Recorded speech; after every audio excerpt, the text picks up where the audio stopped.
Hello, my friends. So this is take two, and hopefully you can see me this time. So I'm going to make sure that this is running. So I'm going to wait on my production assistant to let me know that this is actually running. But hopefully it is. And you're joining me live because I love live streaming and the live ability. So, oh, you can see me. All right, Judy. Well, hey, my friend, good to see you. Thanks for being here. Well, listen, it's awesome to be here. I love doing live streaming on Saturday mornings with coffee, so I can get to see you. So thanks for hanging out and being here. If this is your first time to catch me live, it is a pleasure to meet you. My name is Renee Harden, and I am an editor. I'm a writer. I'm a writing coach, writing instructor. I love to help people share their stories, tell their stories, craft their stories, and get them out there for everyone to see and to read. So if that's you and you need some help with that, let me know because that's what I love to do. But what I really love to do is join you on Saturday mornings and kick back with a cup of coffee and say hello, check in with everybody. Right. Hey, Sarah, good to see you, my sweet friend. Always good to have you here, baby. Yay, it worked. Yay. And so shout out to my wonderful production assistant, Savannah, my daughter, who created the intro video that you got to see and keeps me on point and lets me know, hey, Mom, the live feed isn't working right. So I got to start this back live, no scheduling, just went out there and did it. And here we are. So I hope you have a mug of something. I hope you kick back just for a few minutes. I got some fun things to share with you, new book recommendations as always, and some tips about renovating and remodeling and restructuring, all those wonderful things. So today's featured mug is a little bit about my trip that I took last week with my hubby. He always plans some fun and wonderful places for us to go and check out. So we were traveling, like a lot of people, traveling over the summer vacations, or maybe you're not traveling, but you're finding a way to have vacation at home, or maybe you're doing some remodeling and some refiguring with things around your house. But if you are, that's awesome because that's what we're going to be talking about today. So my featured mug for this week is from Fort Ticonderoga. It's up in New York, very important historical fort that was very important to American history because of its vantage point. And I'll be talking a little bit about that on why that has anything to do with remodeling and rebuilding one of our historic places that I'd never been to. And it was really, really fascinating. I'm having a lavender latte today. I love making lattes at home, and I have lavender flavored syrup. So this is my lavender latte in my Fort Ticonderoga mug. Because when I go on vacation or I go places, or even sometimes friends will send them to me, I love collecting coffee mugs. They're great souvenirs to have. And when you pull one out of the shelf and have a cup of coffee, you can go, oh, I remember when we went to Fort Ticonderoga. The weather was beautiful and the views of the lakes were so great. It wasn't hot, just a little bit of misty rain, but nothing too bad. And just the reenactments they do, things to help you understand what life was like in the fort for our early Revolutionary War soldiers. So much to catch up on about that. But I have some other things that I want to share with you. So I want to say hello. There I am. Yes, here I am. Tiffany had a little bit of a glitch with the broadcast for some reason this morning. Wouldn't let me come on screen and show my face. Don't know what's up with that. So you are hanging out the laundromat. Men are geocaching in the rain. Well, aren't you the sweet, smart one to be inside from the rain? Although it can be, if it's not torrential rain, it can be okay. We were at Fort Ticonderoga and it was just misty rain, so it wasn't too bad. Kept things nice and cool. Yeah, but I'm not one to be traunching through the rain. without my mud boots and a poncho and a big umbrella and hopefully a mug of coffee. But kudos for you tuning in from the laundromat. Thanks for that. So we're all doing those kind of projects this summer, right? Michael and I have been doing some things this week as we're continuing and finalizing our final phase of moving from our other house. Last year we bought a house, we moved in the middle of the pandemic. That's what you want to be doing. And it slowed things down, but we've been able to slowly bring things over to the house and really go through some things. And Michael discovered a lot of old family pictures and things that he's had for a long time. And so all of those kinds of projects are things people are thinking about doing during the summer months, right? Kids are out of school. If you're a homeschooling mom, as I was, you take a break for the summer to allow your kids to just breathe a little bit and get outside. And now that the pandemic and all of the sort of things that we had to undergo last year to keep everybody safe, we're able to relax that. Travel, guys, the airports are crazy right now with people traveling. Everybody's getting out and doing things, right? So this seems to be a time of year where everybody starts remodeling projects and doing things, right? You've done 3 big home projects in the past year. It has felt so good. Yes. Well, that's the thing. It's so here's what started and prompted me to talk about this on the show. I went out and ran some errands last week, and I went to Bed Bath & Beyond. I went to our Target. I went to our pet store and to a grocery store, one of 3 that I frequent. And out of all of those, 3 of them were undergoing remodeling. Now, I don't know about you, but when I go into a store, and I love when I know the layout and I know where everything is, because then I can get in there and I can find the things I need. Right. Her posts have been amazing, everything that she's done with her new house. Tiffany, you're painting, getting new couch cushions, and finishing odds and ends so your home stops looking like college kids live there. Right? And so I went shopping, and I went in these places, and especially Bed Bath & Beyond, right? And you know the layout of the store, you know where everything is. And all of a sudden, when they renovate and remodel, everything is pushed in the middle, and they put big tarps up with signs saying, we're remodeling, excuse our mess. I wish I could do that in the house, put up tarps and go, excuse our mess. But I couldn't find anything, because where the bath towels were, where the silverware was, because I needed to get some things. We're having some company tonight for dinner, and I needed extra place settings of things. So, things like, not just place settings for cutlery, but place mats and extra napkins and things like that. Had to walk the entire store to find them. Had to ask people, can you tell me where did you all put the placemats? Because they used to be up front, and now they're not anymore because the front is being completely redone. And the poor cashiers, I said, boy, I bet you're going to be glad. Isn't it nice that the remodeling is going on? And they said, yeah, we'll be glad when the remodeling is done, because we're having to listen to, things being moved and hammers and saws and all kinds of stuff going on.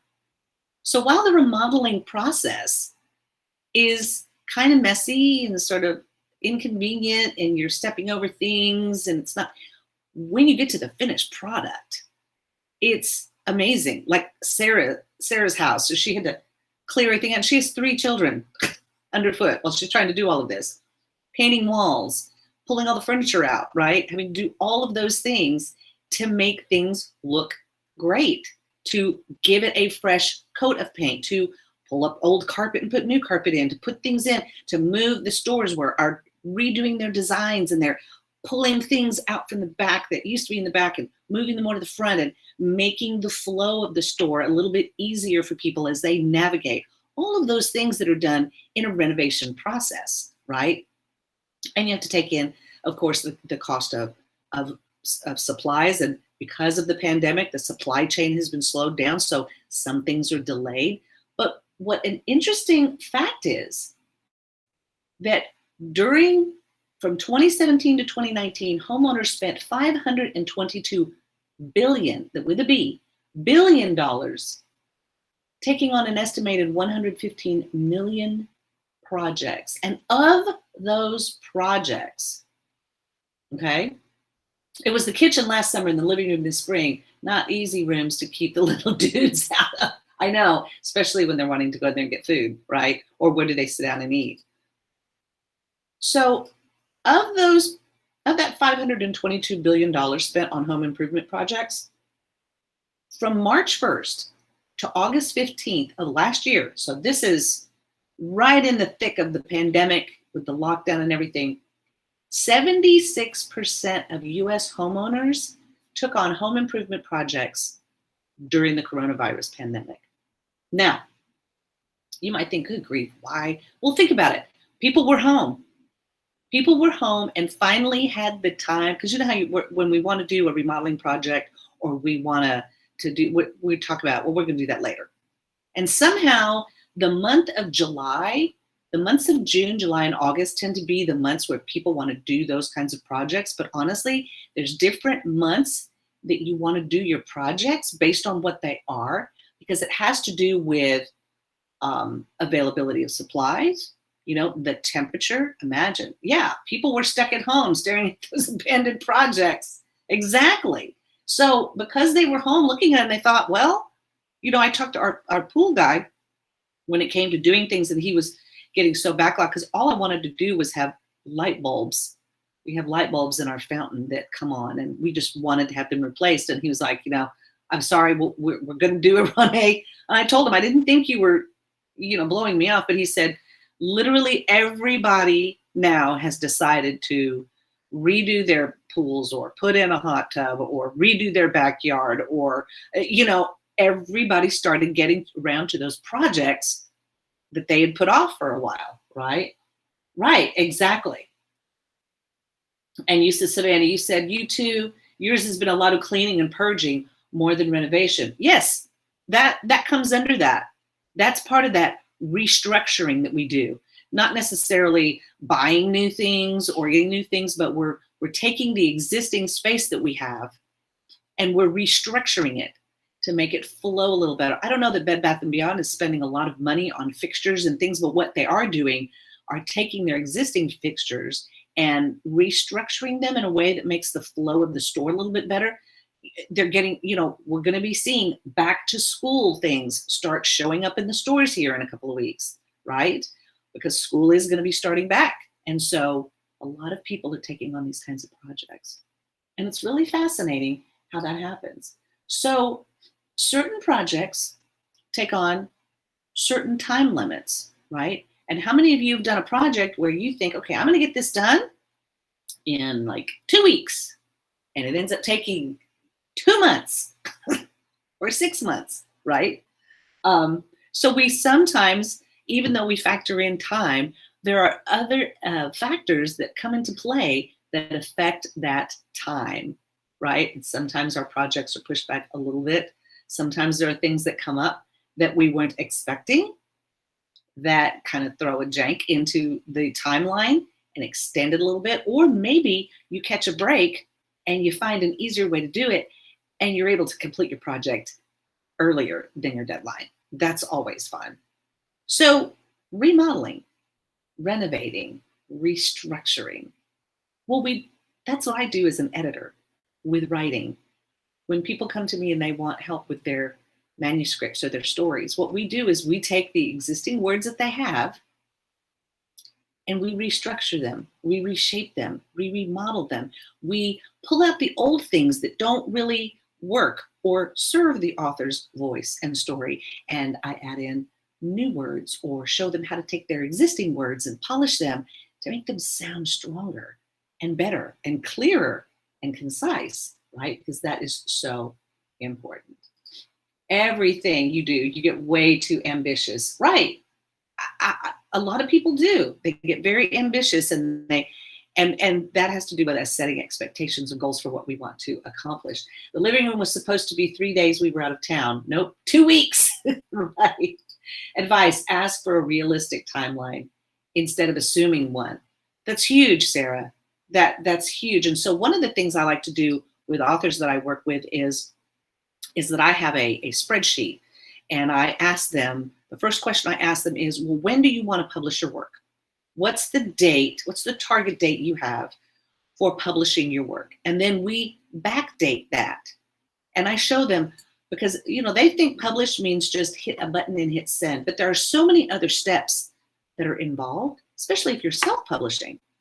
Getting your book cover, getting your ISBN numbers, getting the text formatted. And this is all after your text goes through rounds of editing to make sure we have the best, most clear, concise, tight, strong manuscript. And then we have to work with the production end of it. Okay, now we're going to take those words and we're going to place it into a template, which is going to then be formatted for your book, which then is going to go with layout. And if you have pictures, are you doing it in 4-color or black and white? Making sure that you're not infringing any copyrights, making sure that all of your pictures are labeled and captioned properly, and how those are going to lay out in the text, and then get that to a formatter, because that's what a formatter does. We used to take books to the printers, but now we take them to formatters who now can format them in print or in ebook format, or maybe you're getting it read and made into an audiobook. Then we have to have ISBN numbers for each one of those things. And are you going to be on Amazon exclusively, or are you wanting more wider distribution so that we can get your book into local bookstores? All of those things, those are extra steps in the process that takes you from your manuscript to being a published author. Sometimes those timelines, authors get a little ambitious. They want to get out there, and then there's a problem, or there's a setback, or something didn't lay out right, or Amazon rejected your file, or Ingram Spark required you to do some other things to get it. All of these things happen when you're in the process of publishing your work. And it's just like any other improvement project that you're doing. Sometimes that timeline has to be adjusted for unforeseen things, but it's always good to work on a timeline and know those things ahead of time so that you understand the time it's going to take to publish a book and the cost that it's going to take, because not everything is free. Just uploading to Amazon doesn't mean you have to pay for your ISBN numbers. Unless you do your cover yourself, you have to pay a graphic designer to then create your book covers. You have to pay a formatter unless you're going to format it yourself. So all of these things are important. And even working with a publisher, John Acuff, one of my business mentors and a great friend, took him 2 years to write his last book. And this was his 7th book. He's been doing this for a while, and yet it took him 2 years to write the book and then go through the process with his publisher to get it published. So there are all kinds of things that we have to think about when we're restructuring, when remodeling, even our own lives, right? Of the time it's going to take to get those things in place so that we can get on with our life, doing the things we love to do, whether it's teaching our children or teaching and serving our clients and our customers, or just sharing our content with friends. It takes time to plan and put together these broadcasts that I do. And so sometimes they come off without a hitch. And sometimes, like this morning, we have to restart and restructure and reframe and do it again. But the overall result is getting to connect with you like this and talk and share. So fun things. Yeah, the value of the adaptability is huge. It applies to every project, right? And right, Judy, you're right. You never know what will happen in the middle of everything. Your father passed away in the middle of hurricane repairs. Right. So we have to be able to be flexible and adapt, because if there's one thing that is constant, that's change. And sometimes we find out that those changes, while difficult, because I've experienced my share of those as well, it's the adaptation, the willingness to restructure, to remodel, to renovate, not only what we're going through, but our attitude towards it, right? To keep us from getting frustrated. And a lot of times when we try to work under those conditions, it doesn't give us the result we want, right? So, that's what I wanted to share with you today. I wanted to talk to you a little about that. And of course, always share with you some great things. Now, one thing that happened this week that I was super, super excited about, and I don't know if you saw this, but this was really wonderful. This young lady, her name is Zayla Avant Garde. I love that. I don't know if she tagged that on her name because it's just fun. Maybe her name is Avant and she put that on there. But Zayla is the first African American child to win the Scripps National Spelling Bee.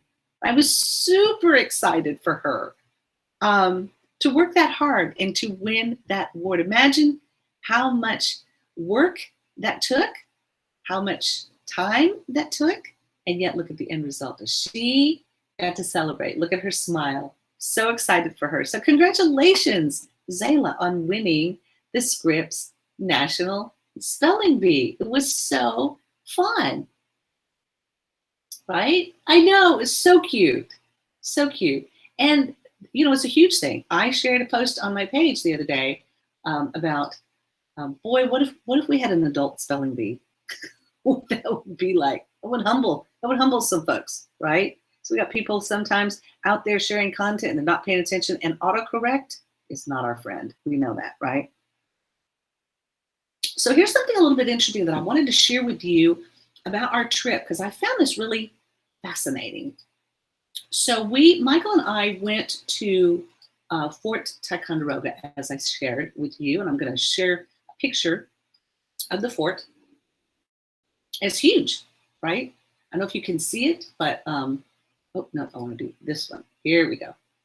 Well, no, that doesn't work either. Here, let me go back to this so you can see it. So you can see Michael, right, over in the right-hand bottom corner, standing next to the cannons where they're lined up, facing out towards the lake, so that, you know, as the ships come into the area, if they try to come in. But you notice the fort, right? This wall and the fort behind it. Well, let me tell you that this is not the actual fort. This is a rebuild based on the plans that they found and records that were kept, because the original fort was built out of wood and earthenware. Now you got to imagine, this is early Revolutionary America. A lot of this territory was not developed, guys. I mean, we got to drive in on a road up the way and park our car and get out and walk into a nice little, you know, welcome center gift shop area. Yeah, none of that was there in 1746. Okay. So they built everything by hand with hammers and saws and axes. So imagine how long it would take them to build a fort. And they also used earth to sort of build up, you know, like a mound, if you will, just sort of earthenware. And that's so over time, especially after the fort had been taken several times, you know, the British had it, and then French had it, and then some other people had it, and then the Green Mountain Boys came down with Benedict Arnold and Ethan Allen. I thought Ethan Allen was just a furniture store. No, he was a historical American revolutionary contributor. And he and Benedict Arnold led the Green Mountain Boys. They took over Fort Ticonderoga. So what we discovered and what they tell you when you're going through the exhibit is that the remodel was done, and they did it twice, because the first time they misinterpreted the plans and built it wrong, so part of the walls fell. So what you're actually seeing is a replicated version to the best of their knowledge based on the blueprint plans that they had that were left behind. So this is what you see when you go to see Fort Ticonderoga. And it's amazing. And all of those cannons that you see Michael standing next to on the right, they're from Spain, from France, from Britain, because they're all stamped with engraved things. And I'll be sharing pictures with you all throughout this weekend on what those look like. But they're dated and you could see them. And they were all there lined up, you know, pointing out to give you a nice idea and a sense of what that was actually like for these people who were fighting to claim land for what would become our country, and what it took for them to do this. So when we stood there, I mean, Michael and I, several times as you walked through the exhibit, we looked at each other and went, we are a soft people. We have no idea what real hardship is. We have no idea what it's like to go through life reading about what it was like for the men. How did they eat? There's a garden on the way up to this fort. It's called the King's Garden. And you think, oh, is it just garden? No, this was the garden that they had to grow the food for these men so that they could last. And imagine, this is New York, guys. So the winters up there were difficult. And all of the things they had to endure to be able to take a stand and protect that area that would eventually become part of our country. So, yeah, it's really amazing. And a Guinness World Record holder. Oh, Ethan Allen is? You'll have to tell me who the Guinness World Record holder is, Judy. So anyway, just found that interesting because, again, what we see, what we're able to see today is part of history. What we're able to experience sometimes is a remodel, is a reconstruction of what was, and yet made better so that we can actually walk through it and learn today a little bit about our history and our past. Isn't that amazing? So it was just really fascinating as we went through. So of course now when I pull down my Ticonderoga mug to have coffee, I think about the story of us going up there, the stories of the people that we read, the reenactments that we saw to understand what it was like for the people who were there, living, fighting, protecting our borders, protecting that part of land against enemy forces. It's fascinating. And that's why I love getting coffee mugs, because coffee mugs are great souvenirs. And you can pull them out of the cabinet, and you know exactly, because there's a story behind every one of my mugs in my collection. So yeah, it was fascinating, Savannah. I mean, some of our history. So when you actually go to these places and you learn about what people did, how they lived, how they fought, and unfortunately, how some of them struggled and suffered and ultimately passed away, doing what they loved, doing what they were passionate about, and fighting for something they believed in. So it's a really, really, really awesome time. We had a wonderful time. We were blessed with great weather. Sometimes it rained pretty bad, and we just pulled aside and let it go. So let's see. You love history. Seems the older you get, the more you appreciate it. Absolutely. Absolutely. Because we have more of a capacity to understand it and put it in context with the things that we know. And that's why for me as a teacher, whenever I taught literature and we read books, I went beyond just reading the books.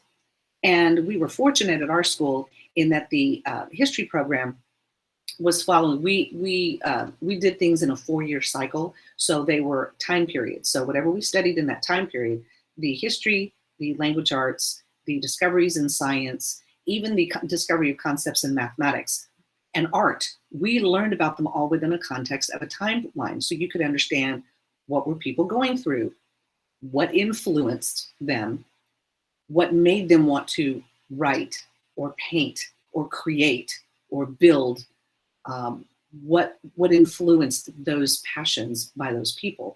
And you kind of get a glimpse of what their life was like and why they shared their stories with us. And thank goodness that they did share their stories so that we would be able to learn from history. So important. Your dad would always do that with the operas that you were in. Yes. And it helps you understand and have a greater frame of reference so that you can then appreciate it more, right? So I love getting to go to places like that and learn about the stories and read about the people and even meet people who work there and share the stories of the place. So that's the beauty of getting to travel. And that's the fun of getting to understand that everything we're doing, everything that we're experiencing is all work in progress, right? We're rebuilding and remodeling and restructuring every day to make our life better for our family members and for us to have fun. So, as I always like to do, I try to share new books that come out and recommendations for things that I think you would really appreciate and enjoy, and invite you to join my book club because we have fun in the book club. So there's a couple of things that I wanted to share with you today. Some interesting, let me see, I'm going to get my pictures up here so that you can see them. So one book that I wanted to share with you that I think is really great, that I think you will love, is called, and it's new, it came out this week, it's called Beautifully Organized at Work. Stay calm, relieve stress, and get more done each day. Now, if you work from home, this is great. Do you have a little area in your house where you like to work from?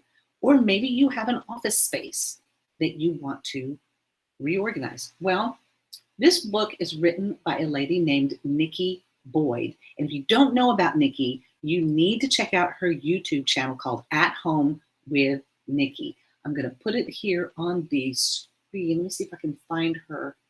I thought I had her YouTube. Yep, I do. I have her channel up. So let me get to my share screen where you can see it. Because you have to check her out. She has some amazing tips and help with, let's see, right here. This is what I need. There we go. That's the tab I want to share for her YouTube channel. So here is her YouTube channel, and it's called At Home with Nikki. Now, let me give you a little bit of background here. She is a wife. She is a mother of 3 children, and they've all grown. She is a longtime military spouse. So her husband's career in the Air Force meant that their family traveled quite extensively. The experience of moving and setting up house many times gave Nikki the opportunity to hone her organizational skills, and she developed dozens of tips and tricks throughout the years. So, following her husband's retirement, she and her family moved to a beautiful home in Charleston, South Carolina, where she is now able to pursue her own dreams. So it is no surprise to her or those closest to her that her passion is centered around organization. You could always use organization tips. Listen, can't we all?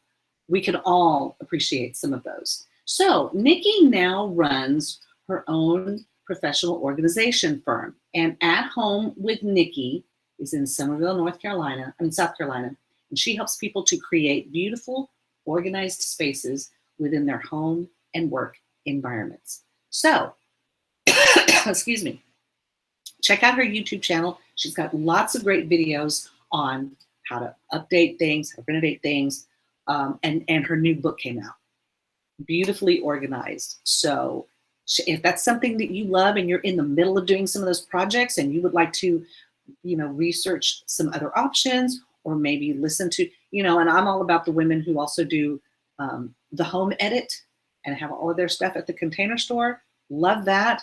So being able to talk to people who can help you through that process is huge. That's why I love helping writers and help them through that process of restructuring and reorganizing their words so that when they publish a book, they're putting out their best work, right? So same applies with home renovation projects. Talk to some people who are great organizers and can help with that so that you can achieve the home improvement results that you want. When Sarah posted her pictures and talked all about the process that she went through to pick the colors for her walls and do all of that, she shared all of that with everyone to kind of walk them through what she did, and gave a great information on the colors she picked and how she did that, and doing that with 3 kids underfoot, right? So Sarah would be someone to talk to, especially if you have littles, about tackling home renovation projects. Or you can check out Nikki Boyd's book and go to her YouTube channel and check out some of her very helpful tips on how to do that. I love being able to share things from people who do things like that, and share some great books with us. So I'll be sharing all the links in my VIP group for my VIPs so that you will get that. I'll also be sharing them here on my page so that you can get a copy of them as well. Now, the next book that I'm super excited to share, because maybe you're not doing actual home renovation projects, but maybe because of the pandemic and just everything that's been going on, your mental health has been sort of stretched to its limit, and you're looking for some things to help you sort of restructure and rebuild in the mental health space, well, I've got a great book recommendation for you. In fact, it's by the author who wrote The Midnight Library, which was our book club pick for last month, but he's written a new book. And I'm super, super excited about this one. Let's see, I'm going to pull up the cover of the book so you can see it. But the author's name is Matt Haig, and he's written a new book called The Comfort Book. Doesn't that sound fun? The Comfort Book. We could all use a little more comfort in our life, couldn't we? So here's what the book looks like. So it's called The Comfort Book, written by Matt Haig. Let me get it up here. There we go. So The Comfort Book, okay? Put my glasses on so I can see a little better. So The Comfort Book. Author of The Midnight Library. Yes, we just finished that in book club, and it was so great. Well, so The Comfort Book, Matt Haig, this is his sort of life draft for us. It's a collection of notes, lists, and stories written over a span of several years that originally served as gentle reminders to Haig's future self that things are not always as dark as they may seem. So incorporating a diverse array of sources from across the world, history, science, and his own experiences, Haig offers warmth and reassurance, reminding us to slow down and appreciate the beauty and the unpredictability of human existence, right? You love his covers. I know he does great work. He does great work. Whoever his, and he's with Penguin Random House, so I'm sure he has some great people on his team developing his covers. But yes, The Comfort Book. So if you're looking to maybe sort of restructure and just give yourself some support and help, especially if you've been struggling during the pandemic and dealing with some things that have kind of really just stretched your mental and emotional muscles, this is the book for you. And Matt Haig speaks from experience as he has struggled in his own life with mental health and been very close to the brink and come back. So he also writes from personal experience. And again, like I said, I love dealing with or reading from people who have walked through something that I'm needing help with. That's always helpful. So check his book out. This might be something that'll sort of give you a little boost. Remind you, hey, we're on this side of it, guys. I was looking through my posts of last year, and about last year, this time, I was dealing with coronavirus. I was diagnosed on July the 7th, and I was sick the entire month of July. And Michael and I had to live in our two different houses apart from each other because we both were sick. So I remember, guys, I remember what it's like to go through it. I lost my sense of taste and smell. It was scary. I didn't feel good. I wanted to be around people, but I couldn't. I couldn't get out. It was frightening. It was different from even the breast cancer that I went through. So something like this, something like Matt Haig's book, The Comfort Book, is really important, especially if you've had friends who've been going through a tough time. This is a great book because it'll remind you we've been through hard times. We've suffered hard things before. We're on this side of the pandemic now. So let's try to get through this and rebuild and restructure and get back on track, right? So The Comfort Book, check it out at a bookstore near you, or of course you can order it on Amazon. And last but not least, maybe your faith has been a little rattled during all of this. Maybe your faith has met some challenges in this time of dealing with people who you thought your friendship was based on other things, but in these last few years, that's changed. And unfortunately, even social media has changed. You know, Facebook is going through a lot of updates. They're adding a lot of things. They're taking some features away. Social media platforms update all the time. And we get frustrated with them because we get set in the way they are, and then they change things or they add things. Or now there's so many of them. Which one do you choose to be on? Well, I choose to be on the ones where I'm best connected to my people. I don't need to be on everything, right? But unfortunately, due to some of those platforms and the way that they handled things in the last few years, it's caused some rifts and some problems and even shaken some people's faith about people they thought they could depend on, they thought they could believe in, and all of that has been kind of shaken really hard, right? Well, I've got a book for that too, because sometimes we need to relook at our faith and really look at what is it based on? What do we base our faith on? Well, there's an author who I absolutely loved to listen to whenever she spoke, um, loved to hear from her whenever she wrote books. And she was unfortunately taken from us in 2019 due to getting an infection and getting ill and passing away, a young mother. And I was heartbroken when that happened because she was just such a voice for people in this time, especially in the space of faith, because she really tackled those difficult questions. So, a great book that I'm super excited about getting my hands on. I cannot wait.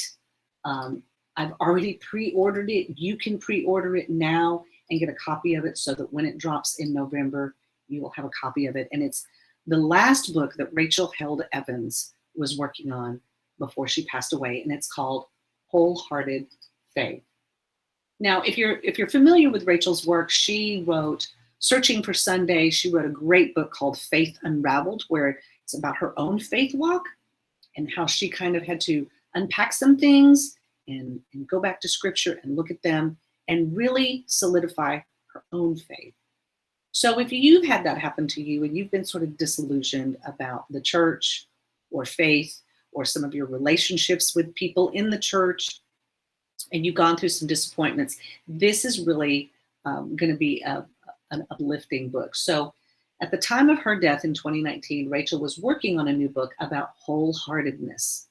Wholeheartedness. How do you sometimes feel that your heart's not completely whole? Maybe there's some holes in it from things that you've gone through, right? And you're just doing everything you can to hold on. Well, she did that. And with the help of her close friend and author, Jeff Chu, that work in progress, because again, she was writing it at the time when she passed away. That has been woven together with some of her other unpublished writings into a rich collection of essays that ask candid questions about the stories we've been told and the stories we tell about our faith, ourselves, and our world.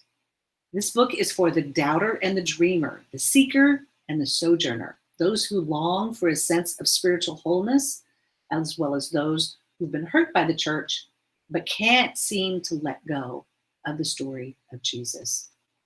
Through theological reflection and personal recollection, Rachel wrestles with God's grace and love, looks unsparingly at what the church is and does, and explores universal human questions about becoming and belonging. An unforgettable, moving, and intimate book.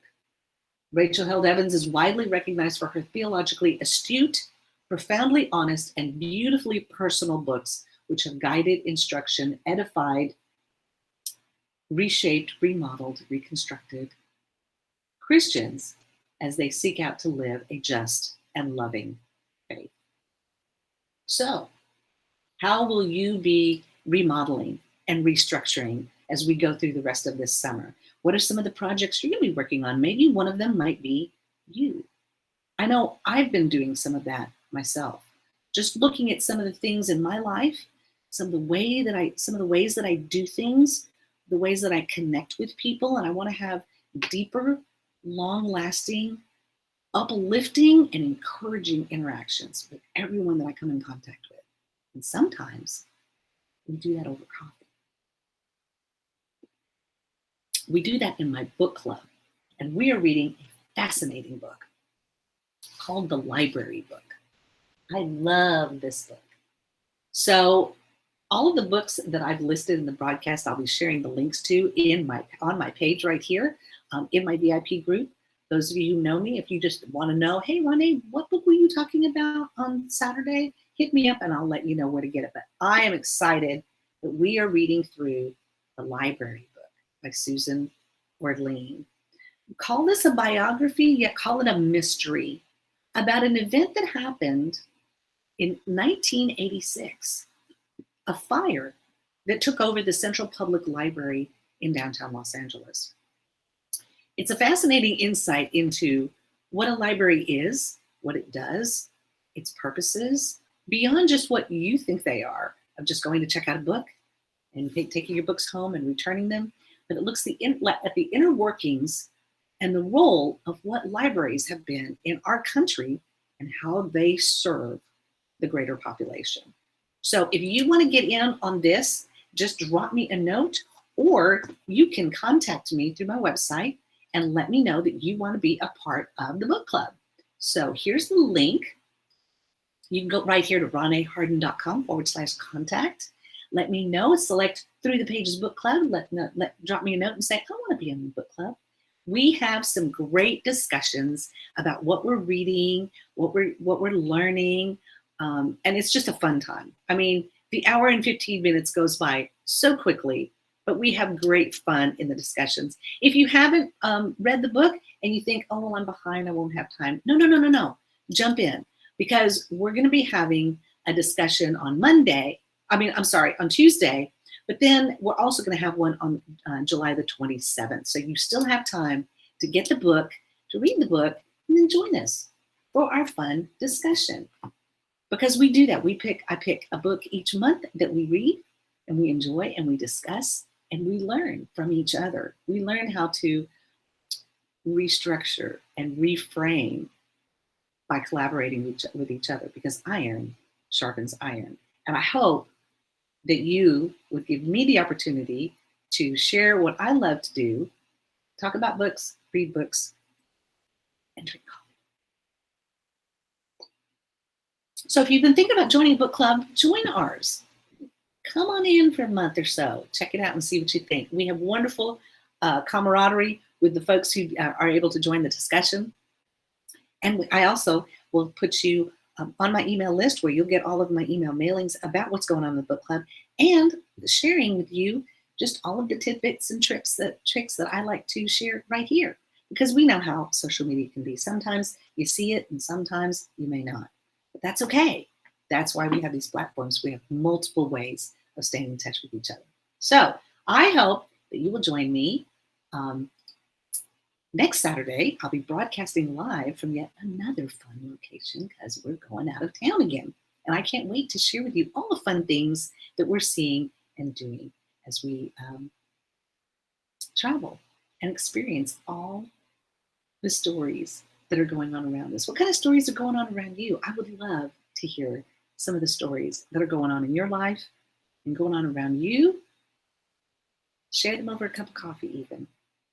But let me know how I can help you. And if you have a short story that you want to share, that you've been kind of sitting on and you weren't really sure what the next steps are to get that produced so that you can share it with people beyond just posting it on Facebook or Instagram, let me know. I would love to help you. You can do the same thing, and my contact link there. Let me know how I can help you, or maybe we can schedule a time to chat over coffee and talk about your project.